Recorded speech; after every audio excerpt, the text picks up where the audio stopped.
एक नगर में प्रतिष्ठित व्यापारी रहते थे, जिन्हें बहुत समय बाद एक पुत्र की प्राप्ति हुई थी। उसका नाम चंद्रकांत रखा गया। चंद्रकांत घर में सभी का दुलारा था। अति कठिनाई एवं लंबे समय इंतजार के बाद संतान का सुख मिलने पर घर के प्रत्येक व्यक्ति के मन में व्यापारी के पुत्र चंद्रकांत के प्रति विशेष लाड प्यार था, जिसने चंद्रकांत को बहुत बिगाड़ दिया था। घर में किसी भी बात का अभाव नहीं था। चंद्रकांत की मांग से पहले ही उसकी सभी इच्छाएं पूरी कर दी जाती थी। शायद इसी के कारण चंद्रकांत को ना सुनने की आदत नहीं थी और ना ही मेहनत के महत्व का आभास था। चंद्रकांत ने जीवन में कभी अभाव नहीं देखा था, इसलिए उसका नजरिया जीवन के प्रति बहुत अलग था। और वही व्यापारी ने कड़ी मेहनत से अपना व्यापार बनाया था। ढलती उम्र के साथ व्यापारी को अपने कारोबार के प्रति चिंता होने लगी थी। व्यापारी को चंद्रकांत के व्यवहार से प्रत्यक्ष था कि उसके पुत्र को मेहनत के फल का महत्व नहीं पता। उसे आभास हो चुका था कि उसके लाड प्यार ने चंद्रकांत को जीवन की वास्तविकता और जीवन में मेहनत के महत्व से बहुत दूर कर दिया है। गहन चिंतन के बाद व्यापारी ने निश्चय किया कि वो चंद्रकांत को मेहनत के फल का महत्व स्वयं सिखाएगा, चाहे उसके लिए उसे कठोर ही क्यों न बनना पड़े। व्यापारी ने चंद्रकांत को अपने पास बुलाया और बहुत ही तीखे स्वर में उससे बात की। उसने कहा कि तुम्हारा मेरे परिवार में कोई अस्तित्व नहीं है, तुमने मेरे कारोबार में कोई योगदान नहीं दिया और इसलिए मैं चाहता हूँ कि तुम अपनी मेहनत से धन कमाओ, तभी तुम्हें तुम्हारे धन के मुताबिक 2 वक्त का खाना दिया जाएगा। ये सुनकर चंद्रकांत को ज्यादा कोई फर्क नहीं पड़ा। उसने उसे क्षण भर का गुस्सा समझ लिया, लेकिन व्यापारी ने भी ठान रखी थी।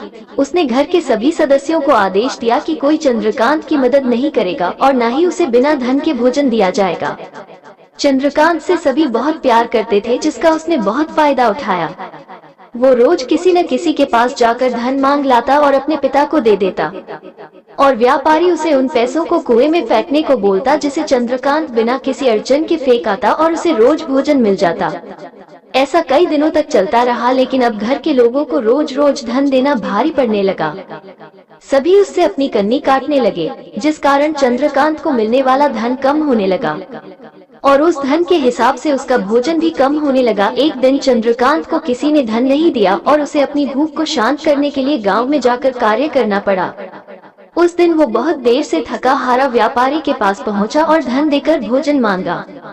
रोज के अनुसार व्यापारी ने उसे वो धन कुएं में फेंकने का आदेश दिया, जिसे इस बार चंद्रकांत सहजता से स्वीकार नहीं कर पाया और उसने पलटकर जवाब दिया, पिताजी, मैं इतनी मेहनत करके पसीना बहाकर इस धन को लाया और आपने मुझे एक क्षण में इसे कुएं में फेंकने को कह दिया। ये सुनकर व्यापारी समझ गया कि आज चंद्रकांत को मेहनत के फल का महत्व समझ आ गया है। व्यापारी भलीभांति जानता था कि उसके परिवार वाले चंद्रकांत की मदद कर रहे हैं, तभी चंद्रकांत इतनी आसानी से धन कुएं में डाल आता था। लेकिन उसे पता था एक न एक दिन सभी परिवारजन चंद्रकांत से कन्नी काट लेंगे। उस दिन चंद्रकांत के पास कोई विकल्प शेष नहीं होगा। व्यापारी ने चंद्रकांत को गले लगा लिया और अपना सारा कारोबार उसे सौंप दिया। आज के समय में उच्च वर्ग के परिवारों की संतानों को मेहनत के फल का महत्व पता ही नहीं होता, और ऐसे में ये दायित्व उनके माता पिता का होता है कि वो अपने बच्चों को जीवन की वास्तविकता से अवगत कराएं। लक्ष्मी उसी घर में आती है जहां उसका सम्मान होता है। मेहनत ही एक ऐसा हथियार है जो मनुष्य को किसी भी परिस्थिति से बाहर ला सकता है।